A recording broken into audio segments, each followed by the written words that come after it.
El Padre Celestial hoy nos enseña por qué a veces tenemos que sufrir.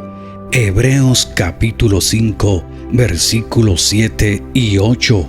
Y Cristo, en los días de su carne, ofreciendo ruegos y súplicas con gran clamor y lágrimas al que le podía librar de la muerte, fue oído a causa de su temor reverente, y aunque era hijo, por lo que padeció, aprendió la obediencia. ¿Alguna vez se ha preguntado por qué Jesucristo tuvo que sufrir tanto cuando vino al mundo? Uno podía esperar que el Hijo de Dios tuviera una vida cómoda y una muerte rápida y fácil. Después de todo, ¿no habría pagado con su sangre nuestros pecados, tanto si derramaba sin dolor o con una gran agonía? El Señor se hizo humano para poder morir y pagar el terrible precio de la iniquidad de la humanidad.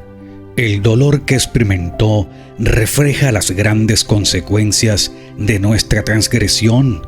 De hecho, todo el sufrimiento se origina en la entrada del pecado al mundo a través de Adán y Eva. Por lo tanto, nuestro Salvador también tuvo que sufrir para redimirnos del pecado y de su profundo daño.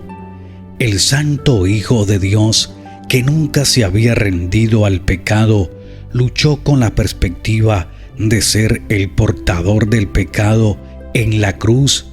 Sin embargo, se sometió y por lo que padeció, aprendió la obediencia y como fuente de salvación eterna, cumplió a cabalidad el plan de redención de Dios.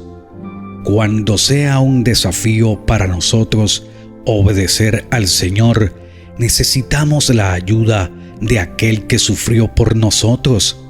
Si su obediencia tan dolorosa resultó en un beneficio tan grande, con toda seguridad nuestra obediencia, aunque sea dolorosa, también tiene un propósito.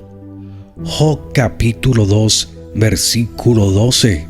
Los cuales, alzando los ojos desde lejos, no lo conocieron y lloraron a gritos, y cada uno de ellos rasgó su manto, y los tres esparcieron polvo sobre sus cabezas hacia el cielo. Estos hombres habían oído que su amigo Job estaba atravesando por problemas, pero nunca se imaginaron que estos fueran tan graves como eran en realidad. La última oportunidad en que habían visto a Job, él se encontraba en su hermosa casa, rodeado de sus hijos e hijas. Habían contemplado la riqueza de Job, que era evidente por todas partes, hasta donde alcanzaba la vista en el paisaje que podían contemplar. Y ahora llegaban a visitar a su amigo. Por lo menos esperaron que se encontrara en su lujosa casa, pero le vieron en pleno basurero de la ciudad, donde se arrojaban los desperdicios, rascándose con un trozo de una vieja vasija de barro. Ya no le quedaba absolutamente nada. Todo había desaparecido. Pobre Job.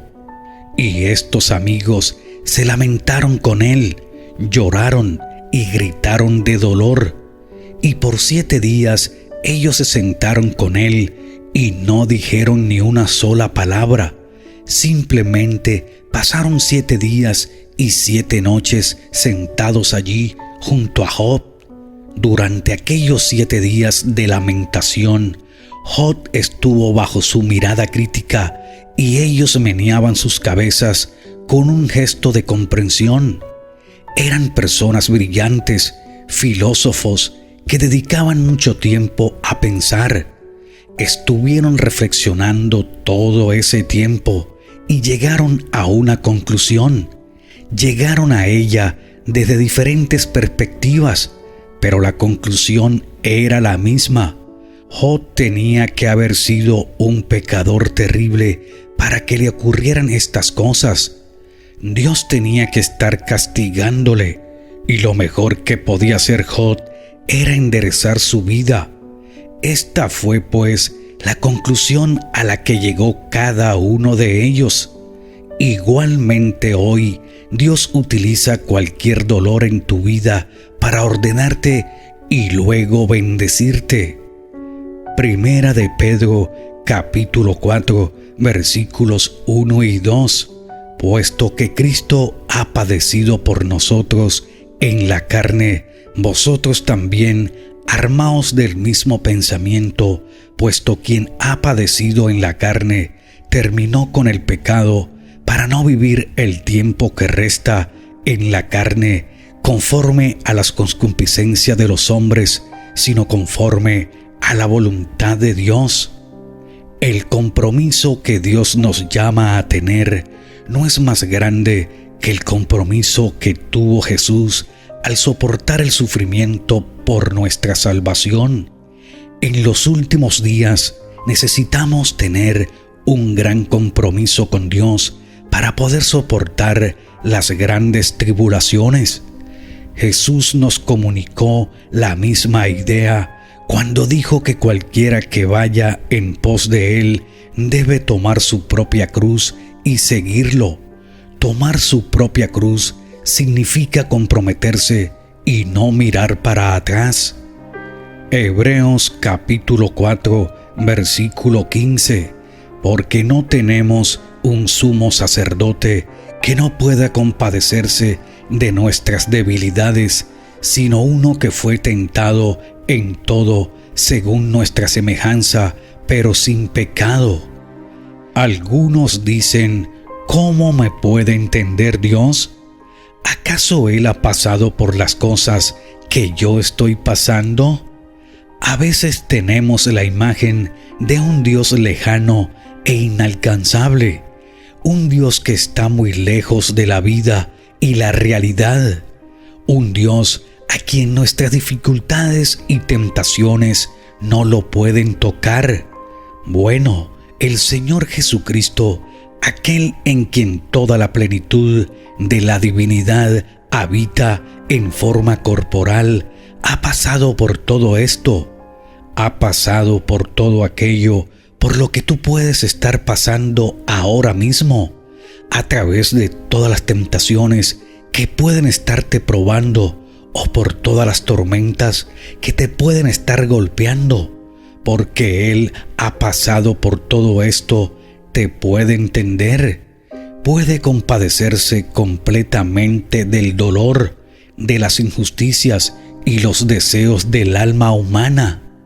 Jesucristo se compadece ahora mismo con lo que te puede haber herido. Jesucristo se compadece ahora mismo con lo que te pudo haber afligido.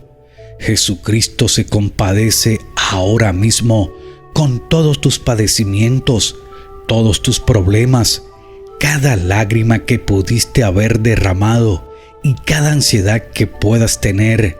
Definitivamente hay un propósito en todo lo que ha pasado y está pasando en tu vida. Solo aférrate a Dios para pasar el dolor y en cualquier momento descubrirás la gran y esperada respuesta.